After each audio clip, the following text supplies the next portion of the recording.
mic and test it out. You guys can hear me okay? Yeah? Okay, good. All right, well, you ready? Okay. Welcome to Fabric. Fabric is actually a fashion incubator, and it's an acronym that stands for the Fashion and Business Resource Innovation Center, in case you didn't know.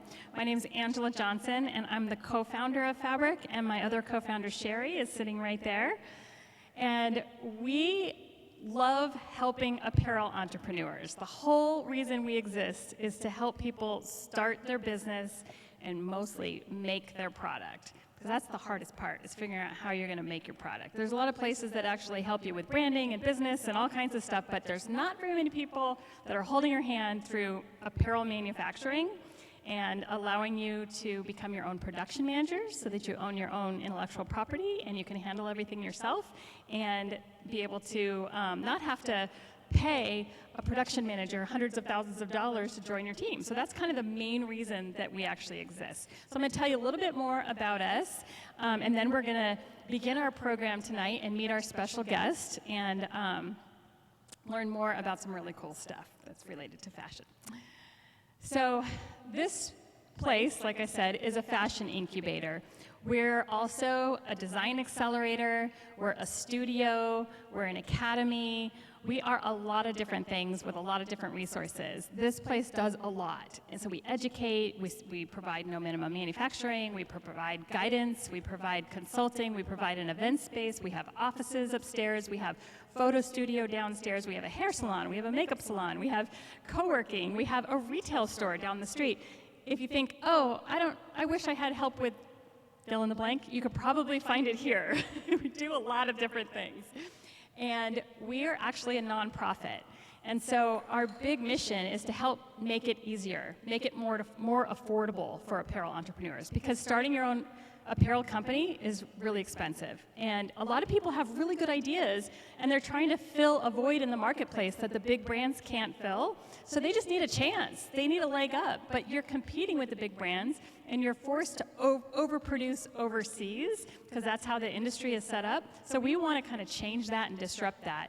And so as a nonprofit, we are helping make it more affordable. And the main way that we do that is we provide scholarships into an educational program, and it's our roadmap. It's guidance through starting a business, branding, marketing, getting your design created, manufactured, and everything. And we're scholarshiping a lot of people through. As you can see over here, we actually provide almost 300 scholarships every year. And we really want to help disadvantaged entrepreneurs, so it's even easier for people who have it harder. So minorities, veterans, people with disabilities, people with a significant financial need are the people we focus on trying to make it more affordable for. And so you can kind of see our mission, our vision. We really want to make Arizona the new fashion capital. I mean, I know it sounds lofty, but LA, New York, the traditional fashion capitals, they're kind of old ships that are going to have a hard time turning and adapting to the cool technologies like we're going to talk about tonight, whereas we can start from scratch. We can do it the right way. We can do it the sustainable way, using technology, making it more efficient. And I have personally been on a mission for over 20 years here in Arizona to see that happen. And so this dream of this place started about 20 years ago. You can get all kinds of things for free here. So let me start there. Become a free member, because as a free member, you can advertise your business for free. Let me tell you how. We have a directory on our website, and the directory is free. You can put yourself in there. So if you're a brand owner, if you're a boutique owner, if you are a fabric store, if you're a fabric school, if you're a modeling agency, if you're a model, if you're a stylist, if you're a hairstylist, a makeup artist, I mean literally a photographer, all fashion things can go in this directory. And then you can use it to find all these people too. So if you're like wondering how to put your crew together for the next fashion show or shoot, or your team together for whatever, go to the directory. That's what it's there for, one place to find everybody. Then there's a classifieds. Who would like to work in fashion? Yeah, right? All of us, it's fun, right? So all the fashion jobs we know of are in our classifieds page under community on our website. That's free. And if you're hiring, tell us. We'll post it in there for free too. You don't have to pay a big fee like you do to, most of the job search sites. We also have a calendar of events. Do you like attending fashion events? Yeah? Okay, one place to find all fashion events in Arizona and the ones that we think are important beyond Arizona, like the industry events, like the trade shows and the fashion weeks and things like that. So that calendar could be the one place that you go, oh, what's the next thing I need to attend? Or what's the next thing I wish I was a part of? I'm a model, I'm a designer, I want to participate. Well, you can find it all there and then just reach out to the person who's producing the show and say, hey, can I participate? So it's like a lot of free things that you can do on their website, but you can do things here for free too. We have a free sourcing directory. If you're a designer and you need to find wholesale fabrics with no minimums, we have a whole entire library dedicated to that, and we make it free for you to be able to do that. So you don't have to wait to the next textile show and fly to LA and all the stuff that it normally takes to find this stuff. And beyond, there's a lot of other free things like this. I also do free consulting every Friday. If you have any questions, you can join me and I'll answer it. I mean, there's a lot of really cool stuff you can do for free. But if you are an apparel entrepreneur that's going to manufacture your clothing, we're going to give you the opportunity to do no minimum manufacturing, meaning you can make 10, you can make 100, you can make small batches so you can test the market before you go out there and have to meet minimums at big factories. But we're going to ask one thing of you. We want you to know what you're doing and what your responsibilities are, because we can't do our job correctly unless you're providing us with what we need to successfully make your product. So you need to learn how to be a production manager and how to be a quality control manager. You should never go approach a factory if you don't know what you're doing, because there are a lot of things that could go wrong. And you need to be able to fill out cutting tickets and give them instructions on grading your pattern and check your marker before it gets cut and things like that. So that's what we're guiding you through in our roadmap. So if you're going to work with us, you become an apparel entrepreneur member. And that membership does have a fee, but it's way less than hiring an entire crew of people that know what they're doing. And we scholarship 290 people into it every year. So the chance of you getting a little assistance into that program is pretty high. Most people have a little bit of a disadvantage in some way. Now, how do we do all of this? Well, we fund this entire program, this entire nonprofit, by renting out event space, this event space in particular. So this space obviously has been difficult to rent since COVID. I'm just going to be real blunt here. Help us get this space rented, because the more we rent it out, the more we can continue to help you guys or help, move the needle for Arizona's fashion industry. And so this could be corporate events, weddings, fashion shows, trunk shows, anything. I mean, everything has probably happened here. Music festivals, you name it. And it's really affordable. And even though it's really affordable, it also includes all the things that most places don't include, like tables, chairs, linens, lighting, sound, projection equipment is already here. We have live streaming equipment. We're live streaming tonight. So there is a lot of bonuses to having an event here. And it's really cool, and all the proceeds are going to a nonprofit that is helping hundreds of apparel entrepreneurs. We've actually helped over 800 apparel entrepreneurs since we moved into this building. And we've provided over $6.8 million in free and discounted programs and services to the community. And that's how we earn our stay in this building. This building is actually the city of Tempe's building. So they let us use it. We give back to the community. That makes it more affordable for you guys. And the city is making this possible. So thanks to the city of Tempe, we're able to do all kinds of stuff like this. Now, like I said, it has been challenging since COVID. So if you want to help us right now, you can. Every dollar counts. You could donate $1. You could donate $5. If you think what we're doing right now is valuable, please consider donating to us. I mean, even if everybody in this room did $5, that would help us so much. I mean, you can imagine the expenses of being in a 26,000 square foot building we pay all the utilities. We have a full staff of people that help us do all of the manufacturing, all the design development, perform all the services, provide all the classes. We have to pay those people somehow. So we need your help. And if you know anybody that you think could make a bigger donation or that could be a corporate sponsor of some sort, we're looking for sponsors. So definitely share a little bit about us. We have cards, business cards, and you can take those with you. And we have little QR codes that go directly to a sponsorship kit as well. Okay, I'm getting off the soapbox now, and this is what we're here for tonight. We are here because the last Thursday of every month, we have this free event where what we're doing is we're providing some free education, an opportunity to network with others in the industry, and basically you get to learn something, and it's always something industry related that's, you know, like on the cutting edge of some sort. So it's called Behind the Seams, and it's the last Thursday of every month, so join us next month, and I believe the next one is going to be a textile designer.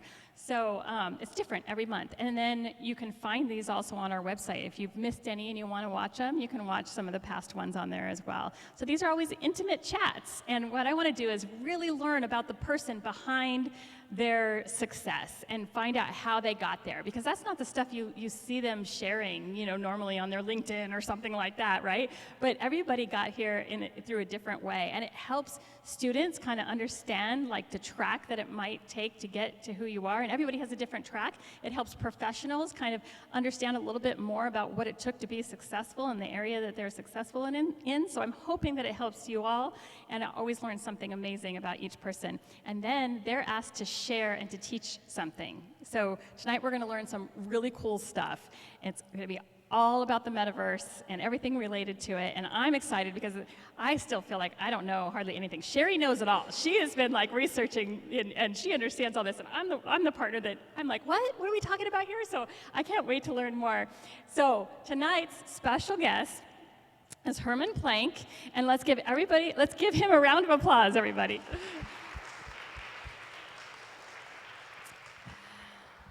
I'll get my glasses on so I can actually see. Okay, so before we start, I'm going to tell you a little bit about Hermann. So he is actually the president of, Technical, which is a marketing and a tech company. He's got his master's in polymer science and engineering, which I think is plastics? Plastics, yeah. Okay. And then, see, I'm going to learn something already. He's also a black belt in Lean Six Sigma and an advisor at Phoenix Fashion Week, and he's recently been the co-founder and the chief innovation officer at MetaXFashion, which is why we're having him here tonight, because that's what we want to learn about is the metaverse and everything. So the first thing that I always like to do before we get into the education on the metaverse is let's learn a little bit about how you became an expert in this and how what your journey looked like before we got here. So I always embarrass everybody and say, share some childhood photos, please. And so look at how cute, I know. Isn't it cute?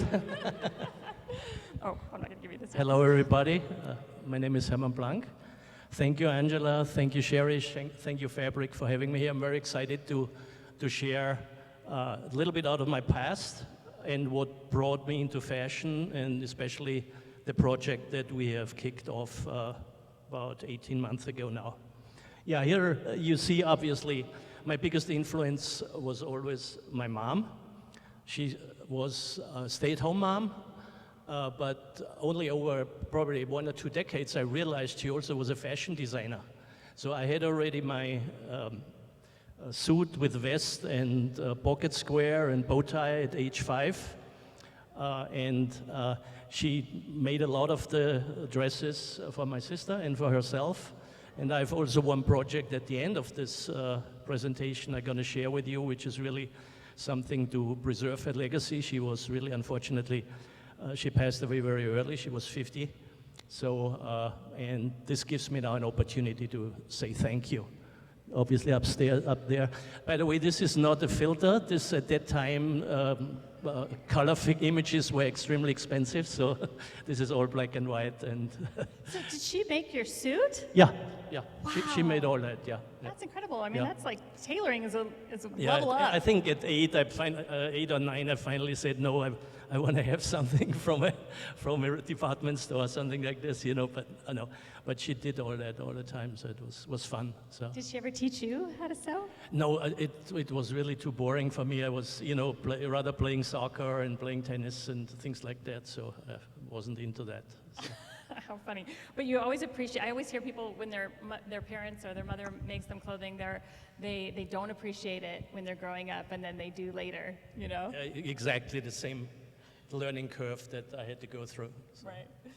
Well, tell us after you started to grow up a little bit more, like what was your high school years like? Yeah, high school was pretty tough. I went to a private school, just Catholic priests, boys only. And obviously the girls came then when we was, I think, 16. That's when they started also accepting girls in that school. But it was a real good education. From there, that helped me a lot, this background, even though I had 6 years of Latin, 4 years of ancient Greek, but 8 years of English, obviously, in school. 2 of those languages are not there anymore, but it helped me quite a bit in terms of logic or deductive reasoning and all these things. Obviously, in my engineering degree, I went to a school for mining and metallurgy and oil exploration, material science, and I studied polymer science in engineering. We switched that from plastics technologies to polymer science in engineering because of all the bad press that plastic gets. But I think I did also a presentation with Fabric a couple of, probably a year or 2 ago, where we talked about sustainability. And sustainability was always pretty much in my DNA. We had a compost pile in our backyard.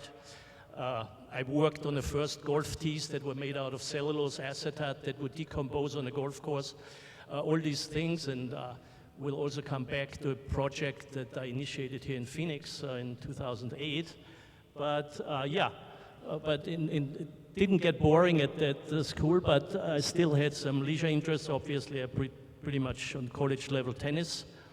And You were in Austria this whole yeah, time, right? born and raised in Austria. So I just want to real quick ask you about the composting. Was that just like a part of everybody's life? Yeah, yes. Because it really wasn't here in the Yeah. U.S., you know? It's so I was really baffled when I saw that there's nothing here. Actually, there's one real great place that I found on the northeast corner of of 101 and Thomas.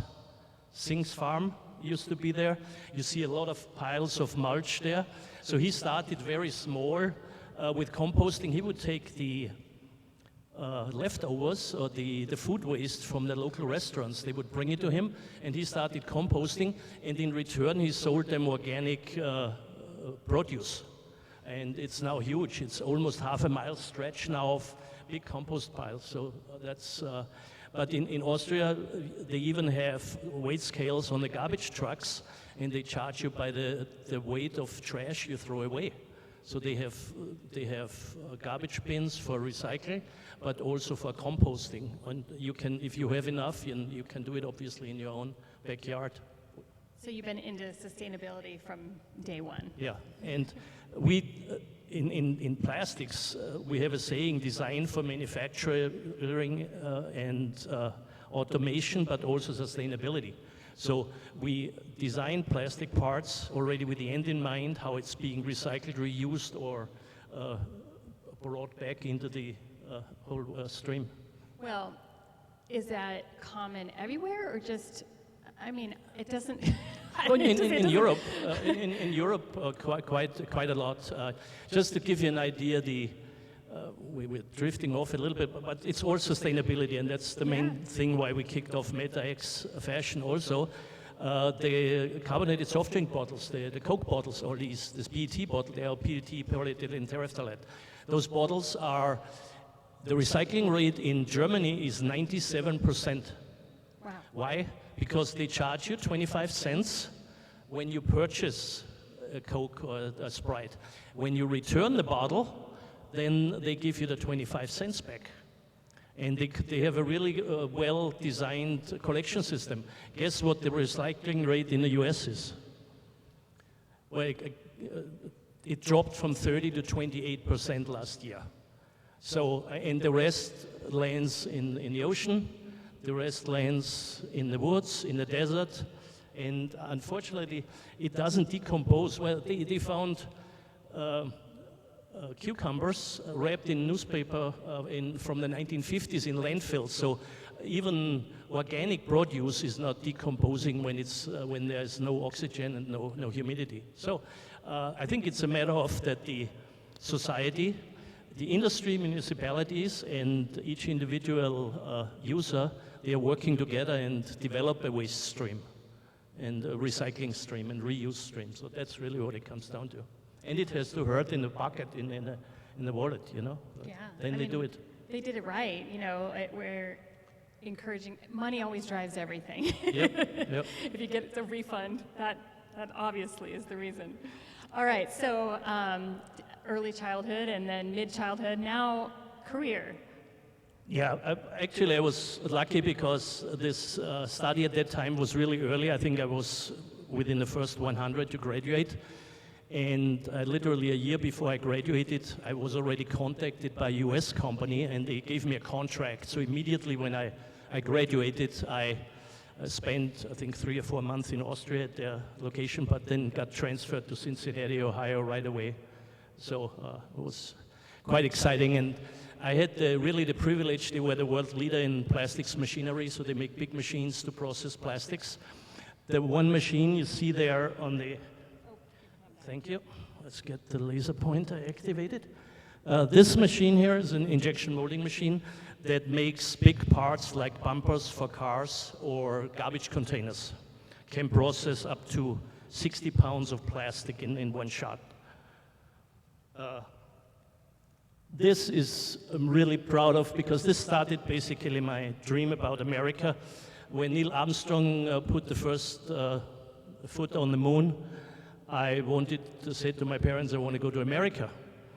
And in 1995, I had the privilege to meet Neil Armstrong in person and explain to him how a DVD works. Obviously, DVDs are out of plastic, and we made the machines that make the DVDs. So he was standing there and listening to me while I was explaining how we manufacture some of these high-tech products.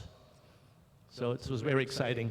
Then obviously I had some fun too, like with Terry Bradshaw, some NFL players. This is an interesting project we did with Colgate. It sounds pretty nerdy, but it's nothing but literally, it's just a shoulder that goes on top of a toothpaste tube.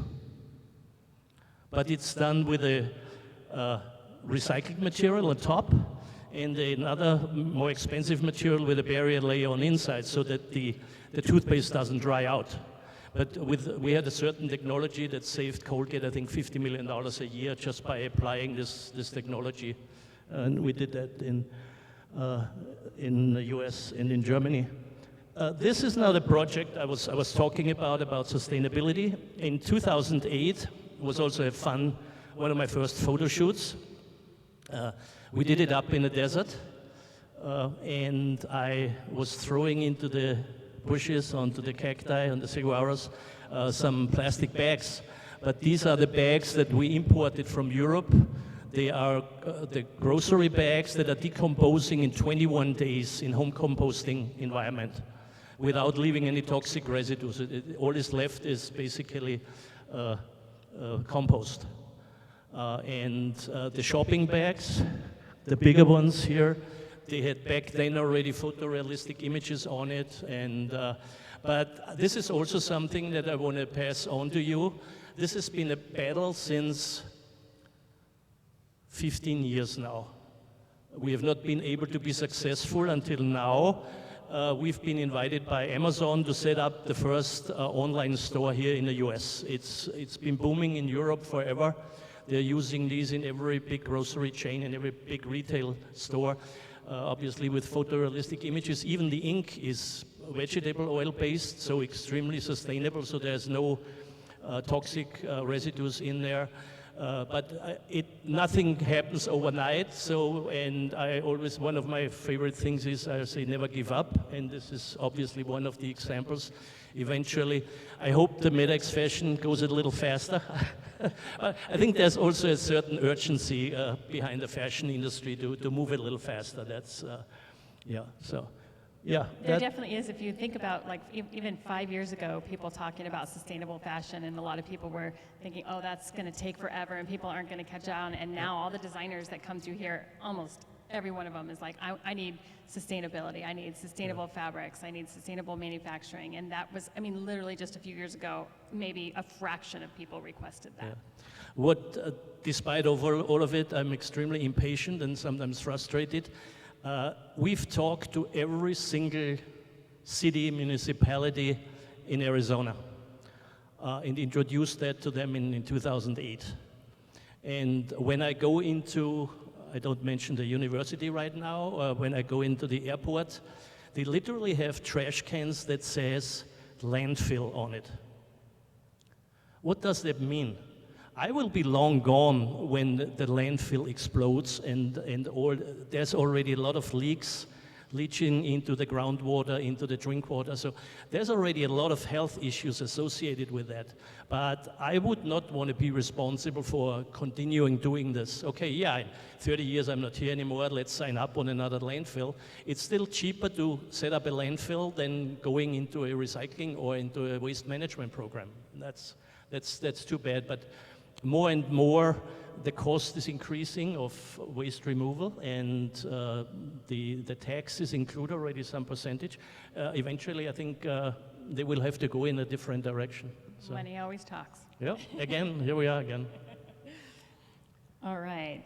So we're going to start now kind of segueing into the whole reason that you're here today. And I thought hearing this behind story is important because it's all connected. I mean, the whole reason you're doing this is this driving force in his life for his whole life about sustainability and that exposure as a child to the things that, you know, like having your composting and things like that. I think it's all connected. Yeah, it's all connected, and it's even more connected now. Why am I telling you this? When you see the next slide here, what do these three images have in common? The one on the left here, oops, that was too fast, let's go back. This here is a disposable razor, made out of plastic, metal, different components. Up to 70 individual components go into a disposable razor nowadays. But we didn't create a prototype. This is all, the next image is a photorealistic image of a taillight lens of the S-Class Mercedes. And this video clip here is a dress that was digitally created and put on an avatar and rendered in a artificial environment. So all these three individual pieces that you see up there were computer generated. And using the example of the razor again, we never created a prototype in real life. We created it all on the computer. We were using simulation programs to simulate how the different forces react when you push it onto the skin, how it bends, if it withstands the forces, how it reacts when you have chemical reactions on it from the cream, from the shaving cream, things like that. So there's a lot of science behind it, obviously, and one of those razors, like the Venus, took us in total, I think, 7 or 8 years to develop from beginning to the end. Similar thing with the S-Class Mercedes taillight lens, was created on the computer first. It was all simulated, again, introducing a flow simulation, introducing different climate influences, putting it into the desert, putting it into the rainforest, so that the car doesn't melt or doesn't fall apart. These are all the things that you can nowadays simulate, not only nowadays. Some of these products, by the way, the razor was done in 1992, so this was done 30 years ago. That was Yes, from 1992? yes. And if I tell you, I worked on my thesis already in 1985 with mold flow analysis, finite element analysis, all these computer simulation, then I can tell you, and you can calculate that, the fashion industry is 40 years behind. 40. I hate to break it to you, that's a fact. And so, but there are some really good initiatives, some really what I call pockets of excellence already. There's some computer programs, I think at ASU you're using Optitex. There's Clo3D out there. So you can literally simulate, you can go from a 2D pattern into a full-blown avatar. But there's also a material database connected. So you can simulate how the same dress looks and falls in silk, in cotton or in linen, for example, and how you stretch it, how it reacts to the, when you bend your arms, you know, put out the elbows, all these type of things. So you can calculate and simulate the forces on a computer already. So that eventually, hopefully, makes the sampling not necessarily obsolete, but can reduce it to a minimum. Can I interject Yeah, here? yeah. So this is actually really, really important, you guys. When somebody starts a clothing line, it's expensive, like I was saying before. And one of the expenses is getting through sample making, prototyping. And it takes an expert to make a pattern, and then you have to source the materials, and then you have to sew it up and try it on. And if there's anything wrong with it, you have to go back to the pattern making and fix the pattern, sew it up again, try it on again, repeat until it's right. And if it's the wrong fabric, then you start over with a different fabric, right? It affects the pattern. You know, the fabrics affect the pattern. So when you do it virtually like this, and you're saving all those steps, that makes it more affordable for somebody to make a prototype and to get through that part of it. So that is why we've been incorporating this technology here. You mentioned Chloe. Bria back here is our tech designer. Raise your hand. So she's the one that takes your design and creates it in programs. We use a couple programs like Gerber and Chloe, and they have and Browseware, and they have all kinds of abilities, like you said, to even put the characteristics of the fabric in there, and you can see how it's going to drape, whether it's too tight and the pattern needs to be adjusted before it gets actually sewn and everything. So you're eliminating so much of that expense. So that's really key. So what do these images have in common? It's basically everything is being digitized. Unfortunately, that's a little dark here. But here are a couple of statistics. Currently, there's about 4.9 billion internet users out there. The metaverse is going to be in 2030 about 2.5 trillion. Global e-commerce in volume in 2019 estimated about $27 trillion. So, and a lot of this is moving into digital, being digitized, obviously, and is the perfect stomping ground for the metaverse. So now you are listening to me now. Now I want to listen to you for a second. Who knows what the metaverse is? Who has heard about it? Okay. Now, a more tricky question. Who has a digital wallet? Oh, that's a good percentage. More So, than I yeah, thought. yeah, very good. So, who has minted their own NFT? All right. Like that. So, good. Bria, yeah? We got to talk later. That's cool. Yeah. So we were talking about these pockets of excellence, which one of them obviously is fabric and the fashioneer that can provide a lot of the technologies. So for a young designer, they don't need to learn everything. They can look for some experts in individual fields, but especially in the metaverse has so many different technologies, from AR to VR, immersive workspaces, automation, decentralized companies, all these. So you cannot learn everything. So that's why we encourage you, obviously, to stay with what is your best asset. Is it most likely designing clothes? Yes. And bring in the experts from individual fields. And obviously, this is where fabric can help you to make it a little bit easier. I always say, I try to tell people out of my experience, so you don't make the same mistakes that I make, but I guarantee you're going to make different mistakes. So it's not a wash, but the same thing is now there's new experiences out there. There's Decentraland, there is the gaming industry. I think by 2025, it's going to be about 5 billion gamers on this planet. You know, baby boomers or the generation after that, some of them, they say, oh, I don't want to be in a metaverse. But then I say, do you have kids? Or do you have grandkids? Yeah. And I said, how much time do they spend on the computer every day playing Fortnite or something like that? Oh, yeah, don't get me started. Well, and the next question is then, I ask them, and how much money do they spend on skins for their gaming characters?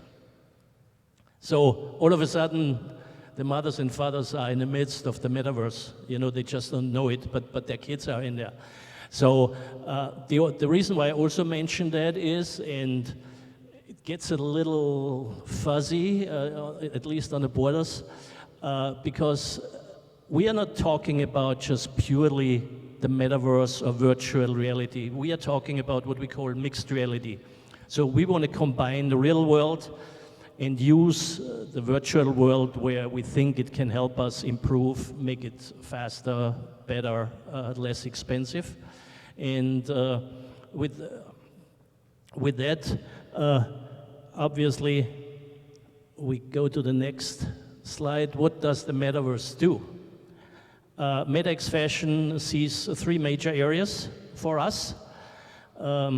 Obviously, what I wanted to say with the gaming industry, a designer that might, or a model, they think they might be replaced by digital design or digital avatars.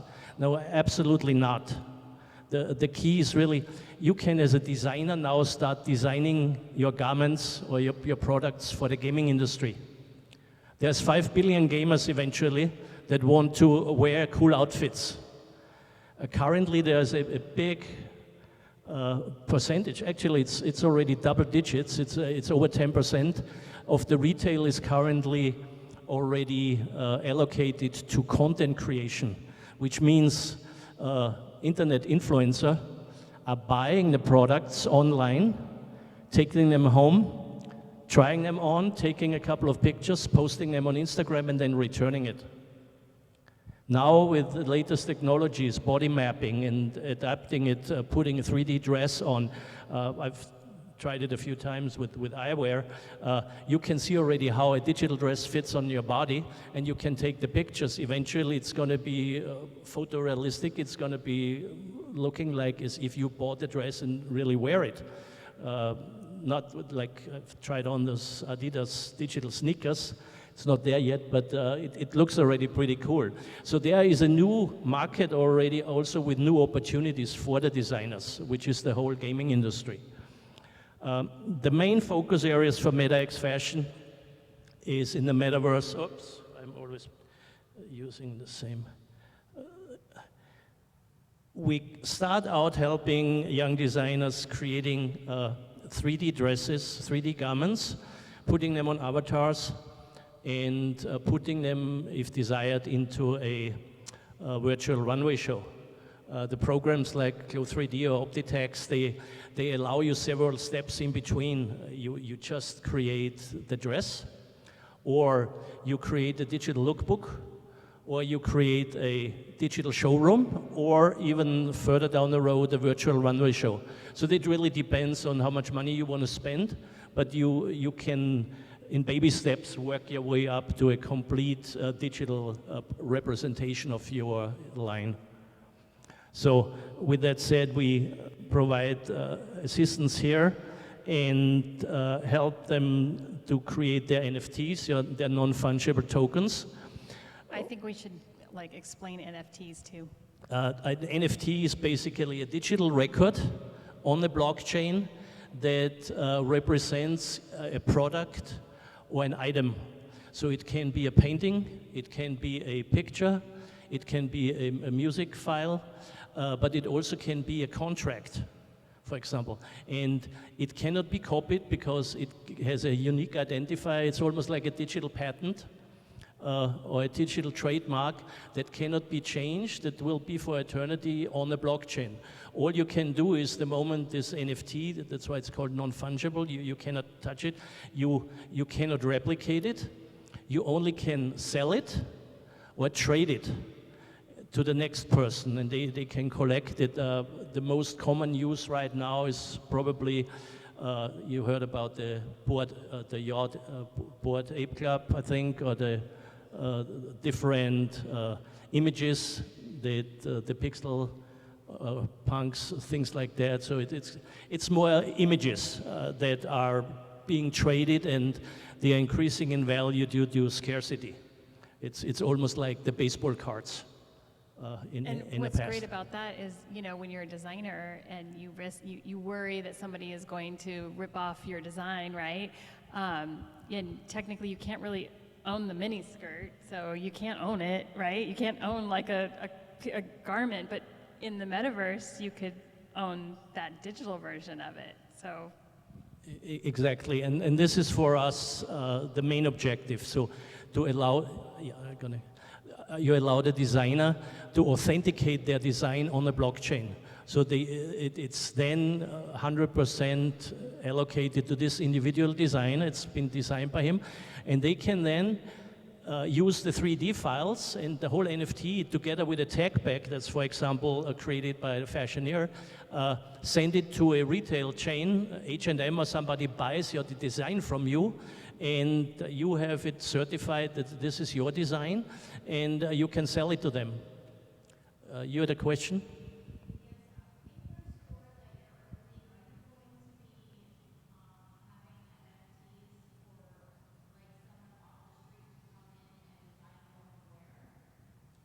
Yes, that's a good question. So what? actually, we're going to do a Q&A at the end so that I can get the question on the mic, and that way we have it on video too. But if you want to repeat the question, just so that... Yeah, the question is if somebody just comes in as an individual designer, can they do their own NFT? Well, thank you for pointing that out, because I probably would have not gone into that detail. I dream and think the metaverse, but MetaXFashion basically creates the first NFT ecosystem for fashion brands. So it's similar like an accountant using an Excel spreadsheet. Eventually we want that every fashion designer is using our platform to mint their own NFTs. So they can upload an image of the dress, they can upload a 3D file of the dress, and eventually they also can upload a tag pack from that garment and create their own NFT. And I think that's one of the next slides, then I'll stay here on this a little bit longer. So here we're working with the designers. What's very important, I always say 99% of the people don't know what the metaverse is. The 1% that's talking about it, maybe 10% really know what they're talking about. So it's very early, it's in the beginnings. So we believe it's also our duty to do a lot of education, do a lot of presentations like this, do a lot of Zoom. We had a real cool, immersive VR experience where we, with the Austrian Trade Commission in San Francisco, they sent out 50 VR helmets to their top Austrian companies, and we did the same presentation. Everybody had an Oculus on, and we did the presentation we all made our avatars, and it was quite funny. It was cool. So education is very important for us. And one of the big areas where NFTs become more and more mainstream is in a society. So to combine NFTs not only with a dress or with an image of a picture of a dress, but also with events. So anybody who purchases, for example, an NFT, they get certain perks. They have VIP access, or when an NFT is dropped, they might, the ones that purchase it, they can get a special discount on the next line of t-shirts that's coming out, things like that. So you can combine it with perks and make it obviously also certified through the blockchain. And we also can do like also a limited edition of tickets, the first inaugural fundraising event at Fabric, the second one. So, and eventually over the years they're becoming collector's items, and they increase in value as well. So these are for us, at least for MetaX, the three main focus areas. We made a presentation to a couple of blockchain companies. One of them was Algorand. Algorand is one of the top 7 ecosystems of developers right now. They are one of the most sustainable blockchains out there. They claim they are carbon net zero, which is huge, and they also say they are the fastest blockchain out there amongst all Ethereum, everybody. And what will be interesting for you as a designer is that to mint one NFT, the ones who minted NFTs already, how much did you pay? Average? $80, yeah? Yeah. So anything between, let's say, 10 and 150 bucks, depending on the traffic and the gas fees. On the Algorand blockchain right now, it costs you 3 cents to mint an NFT. Yeah, so they were excited about what we introduced to them. One of them was the digital twin. I'm going to go into this in a little bit, which is basically we digitized the fashion and presented to them. And with that said, they awarded us with a huge grant to develop the first NFT ecosystem for fashion on the Algorand blockchain. And we were talking about pockets of excellence. We were looking for partners because we don't have, my business partner, he's been in blockchain since 2017, Brandon, but he doesn't do the programming. So we were looking for proper suppliers that could do the programming for us, writing the code. And we looked at California, UC Berkeley, but we also looked here. We didn't have to go far because we have a really powerful blockchain lab here at ASU with Dragan Boskovic and his team. They have developed in the last 6 months the prototype for this ecosystem. It's pretty much completed, the prototype, and we are now working with another company that's creating the user surface, the UX, to make it more better looking and easy to handle, easy to navigate for a designer. And hopefully by end of November we will be able to launch this and bring it to the fashion brands and fashion designers. Soon. I didn't realize it was that soon. Yeah. Wow. Then we are also partnering with AC Bark, a real powerful organization here in Phoenix, Blockchain Applied Research Center. We are the 6th member now. The first couple of members were Intel, small company, right? Next one is Kudelski Cybersecurity. And we are sharing best practices amongst us, and we also can use their IP, what they are creating. One of them, a medical device company, created a supply chain tracking program, which we're going to use. We can use the template and adapt it to our next project, which is going to be to tracking the supply chain of a t-shirt, of a dress, all the way down to item level. So the fabric, we can get it certified that the companies are doing ethical manufacturing, so there's no child labor involved. So all these things are coming together that you can do with blockchain technology now. It's a full circle moment back to the sustainability roots. So now let's go to the designer. What do we need from you? At Lagos, Phoenix, at the Fashion Week in August, we showed the first, what we call mixed reality runway show, where a local designer out of Tucson, House of Zuri, all she did is, she gave me those sketches you see here on the upper left-hand side. She gave me a picture of the fabric pattern, and some of the components that go with it, the buttons and the zipper. All she did, she gave me those 4 or 5 images. And our programmer first created just the 3D model. From the 3D model then, we switched to an animated model using the fabric already. And then we put one on top of it. We had it animated. You will see that next in a virtual environment, in a virtual runway show. And at the same time, the model with a real dress was walking out on the runway. So what are the advantages here? Just to summarize, I think Sherry mentioned already a couple of things. As a young designer, you have to come out of pocket big time. You have to put about minimum quantity of 100 out to the boutiques. Then you have the payment terms, net 90, something like that, or even consignment. So you go out of pocket for, at least half a year, if not a year. So who can afford that really? So has anybody seen this cool advertising from Balenciaga on Times Square? So we were about to give you an idea. We were 6 months ahead of them. We had this already made when Balenciaga was just starting.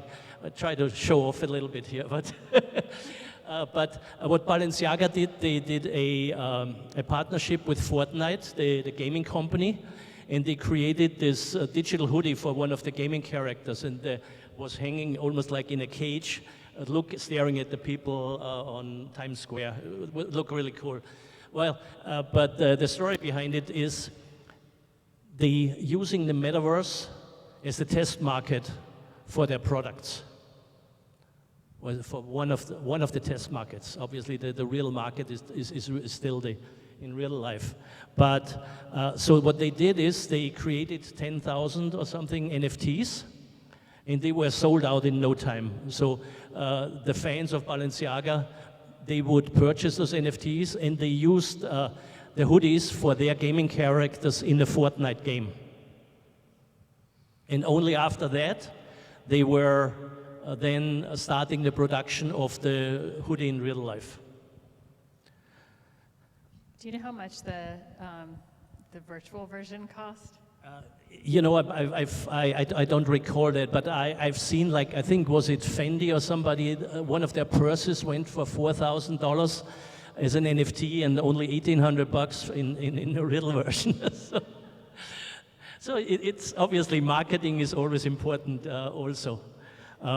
So what the advantages we see here on the lower left here is, and it's the same thing in my plastics world, product development.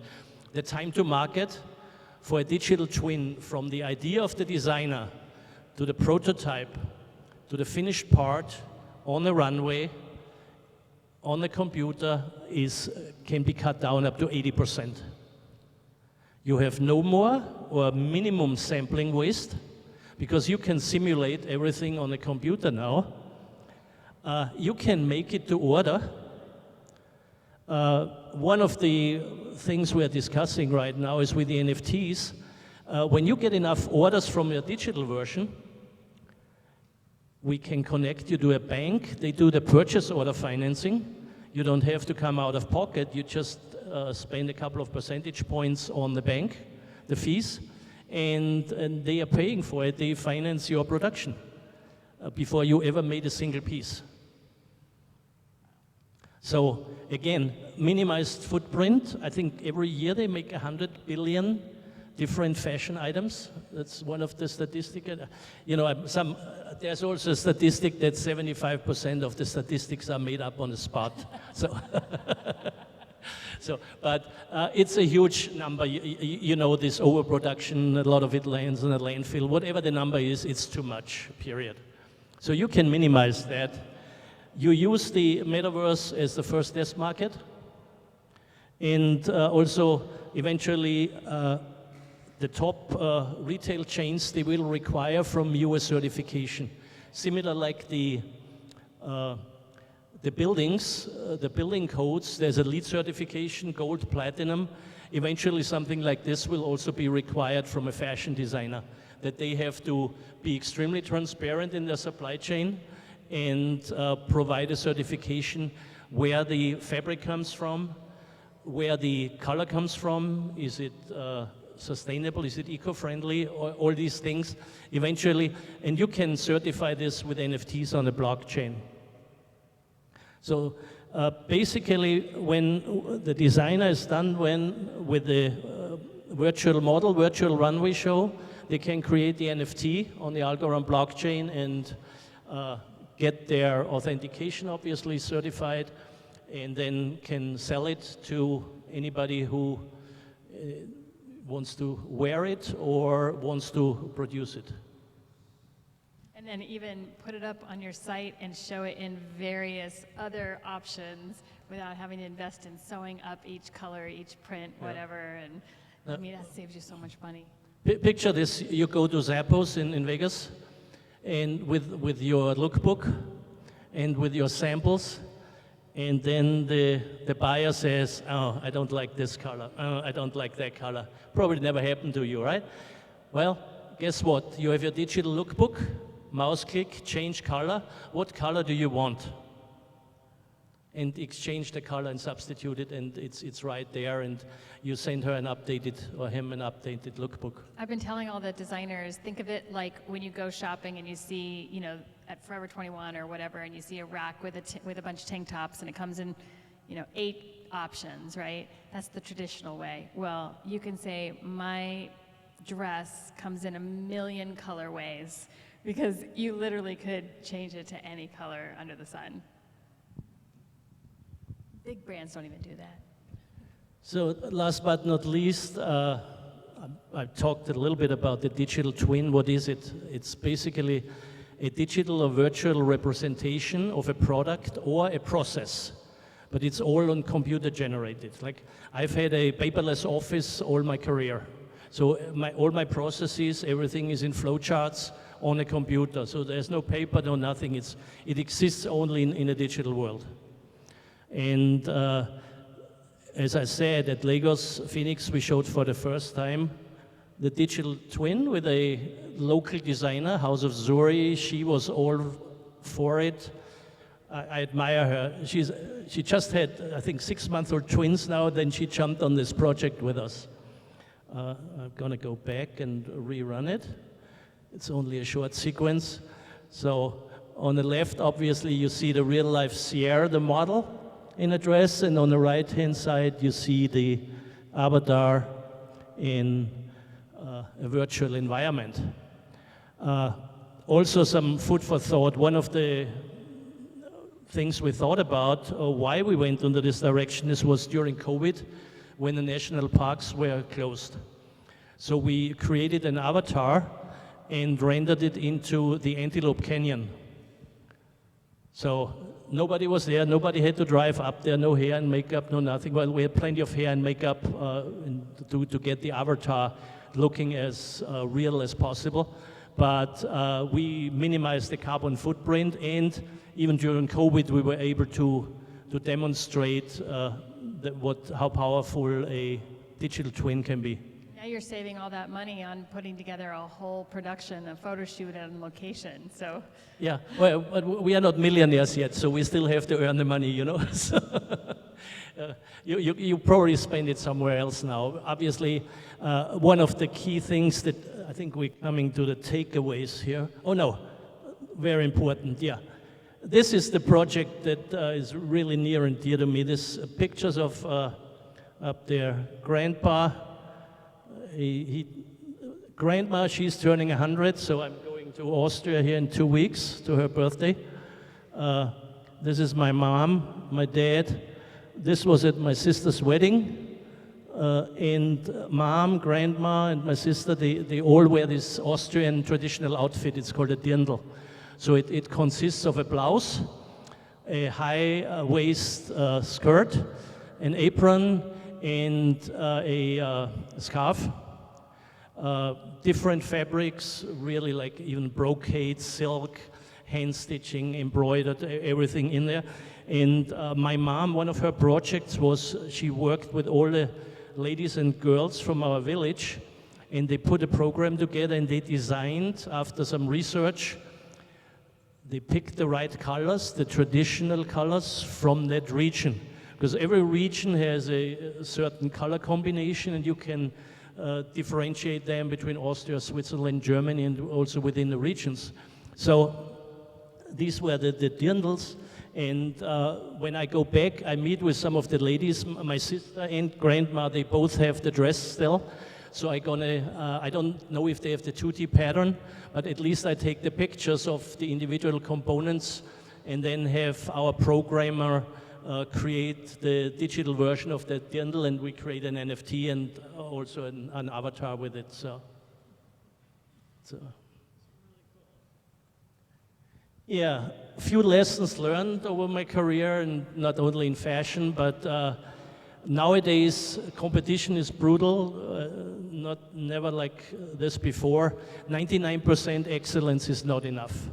That's why Sherry mentioned, Angela, I'm a Six Sigma black belt. That means no variation in the process. Every dress has to look the same way. Every dress has to be manufactured in the same amount of time with the same amount of resources. And when you only do 99%, to give you some examples, in other industries, or like, let's say in the delivery room, if you would only work with 99% accuracy, the doctors in the delivery room, they would drop 50 babies every week. You have to picture this. I have to make it so transparent because you have to realize these numbers.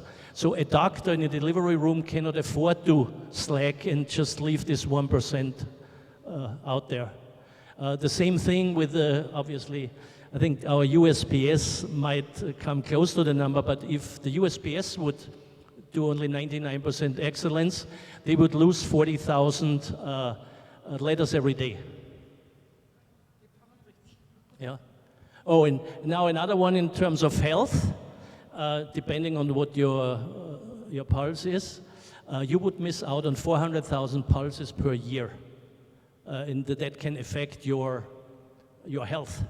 So I want to show you these pictures graphically that a little bit of waste here and there. No, it adds up and it costs you money, it costs you quality, and the cost of poor quality is what kills a lot of designers as well.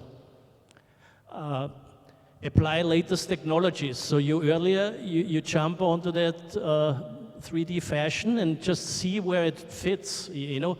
Don't want to force yourself into it either.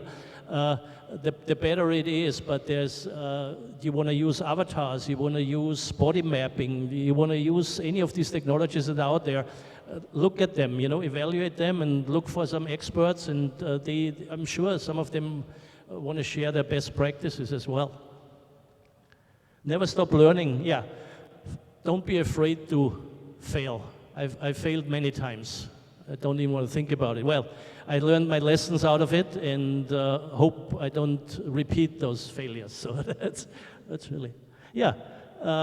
Have fun in whatever you do and never forget, if it is to be, it's up to me. I think that's it. So. Wow, okay. So that is probably a lot of new information for a lot of you guys. So at the end of this, we always open this up for questions and answers. So I'd love to know if anybody has any questions, and I can run over with the mic. Yes, you do. Okay, cool. Thank you so much for all of the information you shared, first of all. That was really great. And being here in Arizona, I'm actually not even in the fashion industry. I work in commercial real estate, and I help retailers, and fashion is just fascinating, and the arts is fascinating, and it helps with placemaking and community building.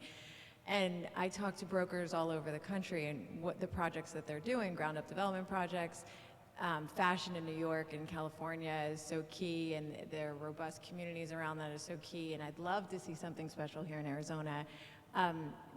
What do you see with where you're at in the industry? Do you see this type of forward-thinking kind of technology in New York and California? Are you seeing their advancements? I mean, you're here in Arizona, which is great. You're working with ASU.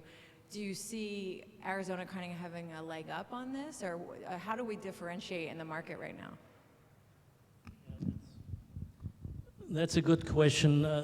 I can tell you a little bit, like one of our programmers sits in Istanbul, one sits in South Africa, and we are building up some talent right now here. So they are all over the map.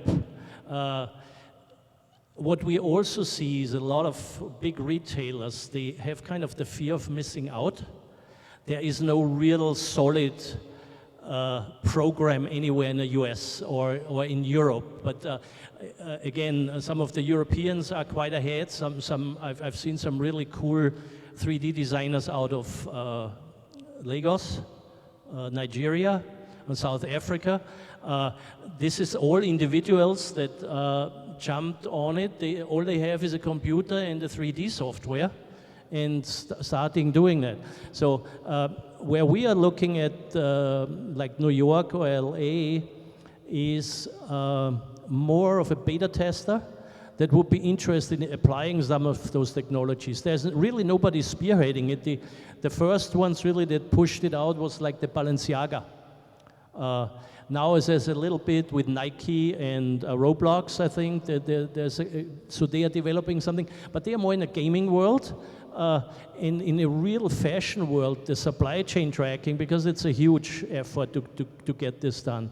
Or even the authentication, the NFTs, like OpenSea doesn't have what we are showing here. So you cannot upload 3D files yet to the IPFS. So there's, we literally, I had to look, I looked for probably 6 months to find the perfect 3D designer that could make it as human-like as possible. Most of the 3D designers, they look like gaming characters. Or when you look very carefully on that dress, every single wrinkle moved with the body. We had to animate the hair that it doesn't look like a robot, you know? So, and she was moving her hips. All these things, they have to be animated, have to be created. So there's a lot of talent required also and experience. And that doesn't happen overnight, neither in New York nor in LA. But there is, like New York Fashion Week, the digital one, they had some real cool designers from all over the world showing products. So it's thanks to the digital world, I think you can find talent anywhere, any place. It doesn't even matter where they sit nowadays to create product for you or help you in succeeding. But we could make Arizona that place. I mean, we got him, we got Sherry's factory that can actually make the clothing on demand and print it as it's designed in 3D. I mean, like, why isn't it this? I know she's chomping at the bit. Hold on, she's got an answer. So I'm interested in, Hermann, your perspective, because right now we are doing so much of our design digitally, and we're designing digitally so that we can see the 3D print design to avoid the samples and have the benefit of the 3D models to sell before you make, which is really what we're trying to do. That's the most sustainable thing. So digital becomes physical, but I also think that physical can become digital, and we're transversing between both of those so much now. And I'm wondering where you think a typical designer, who's thinking, boy, this is way far out, and it's the metaverse and it's a different world, but where you think today those digital to physical and physical to digital connections can be made where it can help brands sell more. Maybe what we do here, we jump a gun a little bit and show the full-blown, decked-out Mercedes. You might want to start out with a just Ford or with a Tesla, the base model. I think it's key probably to maybe start with the simple designs, sorry when I say that, but a t-shirt is for me a more simple design than an elaborate gown with hundreds of hours of engineering and rendering. But starting with one example and doing a case study. So we've been working our way also from this one photo shoot, so to speak, in Antelope Canyon with a very plain, simple dress to this way more elaborate dress. So we are making also baby steps that you don't get overwhelmed with the technology. And from a cost standpoint, we try to be as low as possible, but we also try to calculate how much does it cost you to show at New York Fashion Week, for example, and how much of the percentage can you divert, for example, to train yourself or to hire a 3D designer. So that there's a lot of calculation going on. I would say, again, start walking before you start running. So there's this word, phygital.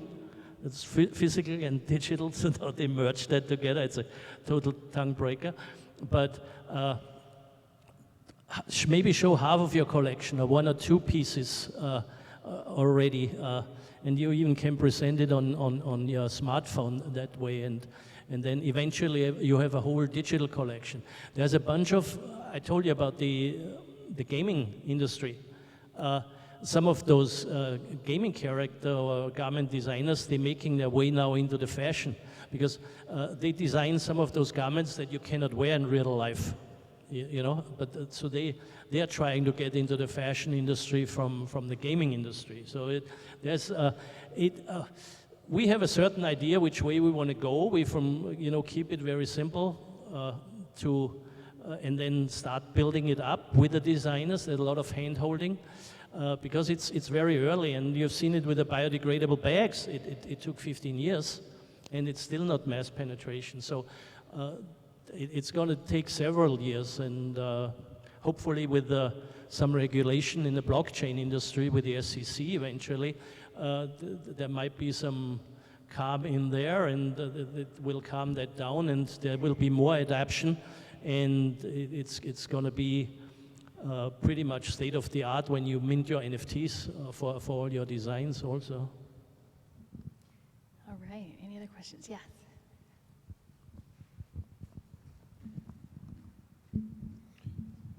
Just speaking from like a designer aspect, right? So considering that people aren't very educated about NFTs currently, talk about the marketing aspect on the metaverse. A designer upload, an NFT of a graphic t-shirt like you mentioned, like crawling before you can run. How would a designer go about a marketing strategy to drive people to see their garments if not a lot of people are educated about the NFT space? How would they acquire eyes or views or targets so that people could actually want to buy it, similar to the example you gave with the Balenciaga or the Fendi example? Like, it was 4,000 on the metaverse, but only 1,800 as a physical item. So talk to us about like a marketing strategy, if there is one, on how to do that, since not a lot of people are educated about the NFT space. Yeah, that's a very good question, but I think there's no way, when you literally have to knock on many doors, just sending out an email and hope you get immediately a purchase order doesn't happen now either. So the same thing is in the gaming industry. And I think you are also teaching that in your program, and for emerging designers, you have to have a clear, narrow focus on your marketing. So you cannot be in gaming, in couture, and wedding dresses, and streetwear. There's just no way. So you have to carve your niche no matter where you are, in what industry. We always use the example of the Diet Sprite when it came on the market. Their perfect target audience is the 17-year-old male high school kid. This is how narrow you go. And it's not the affluent lady with a college degree between 30 and 45 that's your target group. You have to narrow that down. So this is the job that doesn't go away. You have to be as precise. This doesn't sell it for you, this technology. It just helps you, obviously, in terms of sustainability, and maybe make some of your steps easier. It's probably the same. I would say the answer is the same as marketing in the real world. That's what you're getting at. It's the same problem. So finding your niche audience and targeting them and being able to get it in front of them, it's like the same in the real world as it is in this metaverse. And so I think if you get on the bandwagon early and you start doing it right there, that's an instant, like, what is this? Because not everybody's into it. So if you're putting that on your social media, or you're like sharing it in your newsletter or on your website or something, people might right now be curious about it. And so I think right now it's kind of selling itself just because of the coolness of it, whereas eventually it's probably going to become the norm, and then that's not going to work anymore. But right now, just because it's so unique, that might be a marketing tool in itself. Yeah, Marlos, and this is also the reason why when you saw the image of the metaverse, one of our main focuses is going to be education. So we will literally hand guide you as a designer through the whole NFT process. Literally, how do you create a wallet? or how you just sign up, how do you connect it to your bank account. We were thinking about also just that you can pay in fiat with your credit card, but that creates a lot of another can of worms for us.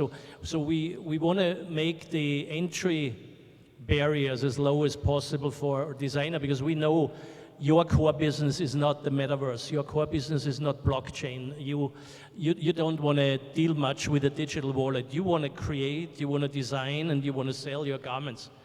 That's what your main business is. So we understand that there is still a lot of work to do.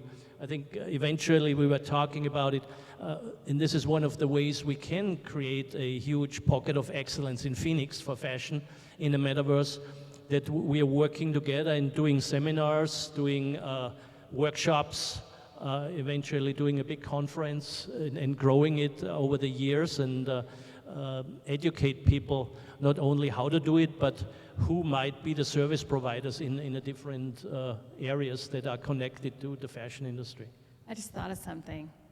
So if you're going to sell to stores, you know how normally you need a line sheet, and that's just kind of the traditional way? You could have a metaverse line sheet, and if I was a boutique and you sent me a metaverse line sheet, you know, like if it was something I had to access in a room somewhere in some game or something like that, and then I could see all of your stuff on a 3D avatar, and it was just a completely different experience to see that line sheet, that would make me want to buy it right there as a store, you know? If you said to the buyer of some department store or some chain store, this is a unique way to view my line sheet, my wholesale items, like. The ASU people, have you worked already with Optitex or with Clo 3D? Yeah. We teach it, if you'd like to learn. But it's obviously it's so cool. They already have templates for showrooms, for digital showrooms in there. That obviously you can fill up every shelf. You can make that showroom as big or as small as possible. You know, just a little cubicle or a little corner with a wall, and that's it. So yeah, and in the digital lookbooks, that's. Finding a sales rep in the real world and going, you know, to LA, to the California Market Center, and having them carry your stuff in their showroom, that's a whole can of worms. It's difficult, but having your own virtual showroom, like that right there, it's like the novelty of that is what I'm saying, is a really great, unique way to get the attention. Bria, who was sitting over there, she had to leave, but she teaches Clo here. So yeah, that's something you can learn from here. Anybody else have any other questions? All right, well, I want to thank you for sharing all that like incredible knowledge with all of us and opening up, I think, everybody's world, because I learned so much stuff. I'm sure everybody learned a lot. So let's give them another round of applause. Thanks for having me. Thank you. Thank you. We'll have to do this again, and like you said, in workshops and things, so that you can keep learning as things are growing. And I really strongly believe that Arizona is, you know, has so much potential to make this next time we mint our first NFTs here, you know? Yes. Let's do it. All right, you guys, I hope you can join us for our next one, which will be the last Thursday of October. And then we're going to take November and December off for the holidays, because it falls right on Thanksgiving and Christmas. And then we'll pick back up in January. In the meantime, feel free to network with each other and mingle and meet each other. Thanks again.